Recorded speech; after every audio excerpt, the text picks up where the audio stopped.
Oh, oh, oh, oh, oh, oh, oh, oh. Okay mga amigo, dito tayo ngayon sa Masbate City. Dito na naman tayo gagala kasi magandang panahon ngayon pagkapaitaw. At syempre mga amigo, sabayan nyo naman ako sa ating travel ngayon para naman magkakasama tayo. At huwag nyo kalimutan mag-follow at mag-subscribe para naman kung meron tayong bagong upload, ma-update kayo. At nga pala mga amigo, pasupport naman ng ating YouTube channel. Baka magawi kayo sa YouTube. Meron tayong YouTube channel, Dudesky Motovlog. Andito na tayo ngayon mga amigo sa cruising.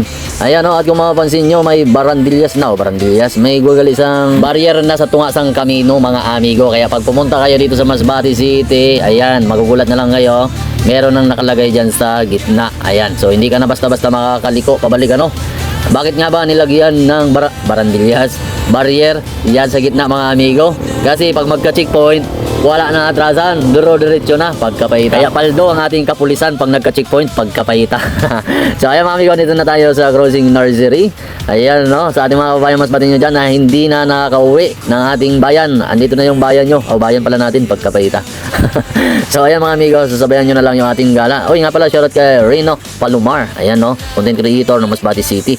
Ayan, so gala-gala muna tayo kasi magandang panahon ngayon mga amigo. At dito, ito na yung way papuntang airport. At dito rin, nasa Quezon Line tayo. At kung mapansin nyo, ay talagang napakahaba ng barrier mga amigo. Kaya pag nagka-checkpoint, nako, wala na talagang atrasan, duro-diretso na. Ayan, kusog-kusunada na lang. Kaya sa atin mga babayan dyan na hindi o walang lisensya, expired na registro, o na ano pa yung ulat nyo, ipa-registro nyo na natin magkuha na kamo sa lisensya. Kaya pag nagka-checkpointan, nako, magkakaberya talaga pagkapaita. Get to the farm, Masbate spirit strong and free. Halina, ride and explore with me. Dudesky Motovlog! Sa lugar ng Masbate, bawat sulok may kwento at ganda. Come and see the sights, sama ka sa aking gala. Dudesky Motovlog ang kasama.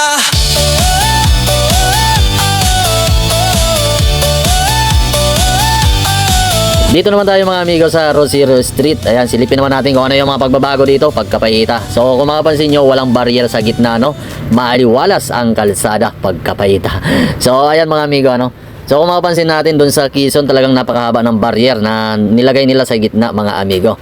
Ayan, so ano kaya ang opinion nyo mga amigo? Tama ba na lagyan ng barrier yung ating kalsada o i-open na lang ito?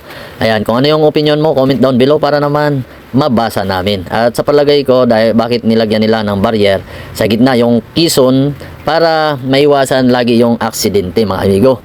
Pero nung unang paglagay nila ng barrier, marami nagka-aksidente agad pagkapaita.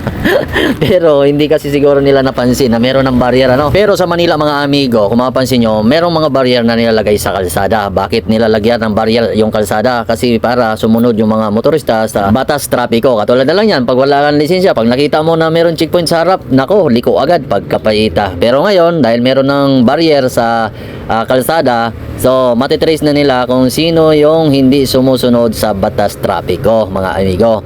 Kaya yan, isa din yan dahilan kung bakit nilagyan yung barrier yung kalsada natin dito sa Masbate City. Pero base naman sa natin, observation, mas maganda sana kung mas malapad pa yung kalsada natin. Kasi yung kalsada natin dito, alam naman natin, pag may nagpark kabilaan, nako, makitid na.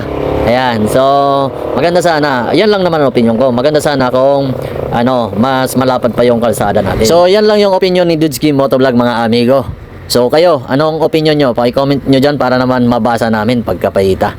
So pasensya na kung yan yung topic natin ngayon. Napansin ko lang kasi yan mga amigo, pero matagal ko na yan napansin. Ngayon lang natin na topic pagkapaita. Andito na pala tayo ngayon mga amigo sa Kapitolyo. Ito na yung Kapitolyo ng Masbate City. Agoy Rode, ang ganda na at ang napakaputi. At syempre yung cultural, ayun pinaganda na yung cultural. Ang laki na mga amigo, kaya abangan nyo. Pagtapos nyan, may bablog din natin yan pagkapaita. Oh, oh, oh, oh, oh, oh, oh, oh. Exploring the heart of Masbate. Bawat bayan, ganda'y di mapapantayan. From beaches to hills so high, tara na, sama ka sa saya. Mga tanawin, likas at buhay, colors of Masbate everywhere. Ride with me sa aking biyahe.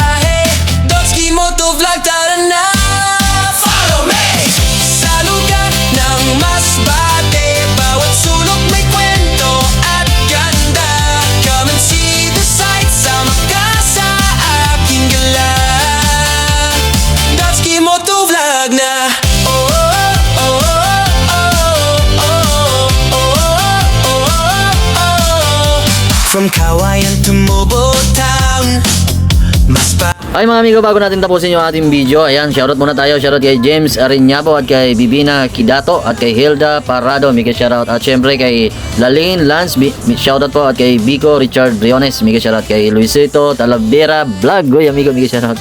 At kay Romel Opala Vargas at kay Riz Santa Rosa, mega shoutout. Kay Bong Dalanon, mega shoutout. Kay Norlinda Altiza, shoutout din kay Jorel Siraspi, amigo, mega shoutout. At kay Christian Cervantes Labastida at kay Angelo Labastida, mega shoutout. At kay Maxi Guanzon, shoutout po. At kay Noobs Berdin, mega shoutout. Kay Roel Macalibo, mega shoutout. Dominador Kanya Senior, oy amigo, mega shoutout po. At shoutout din kay Jimmy De Los Santos at syempre kay Miguel Silada Grotas at sa mga content creator ng Masbate City. Hindi ko na kayo isa-isahin kasi ang dadami nyo pagkapahita. At nga pala mga amigo, kung gusto mo pala magpa-shoutout, comment down below para sa next vlog, isya-shoutout kita. Huwag nyo kalimutan na suportahan yung ating YouTube channel pagkapahita. Wala naman bayad yan mga amigo, kaya huwag nyo ipagkait yung suporta. Agoy Rode. So paano, hanggang dito na lang yung ating video. Ako nga pala si Dudski Motovlog na hindi pa sikat pero laos na agoy pagkapahita.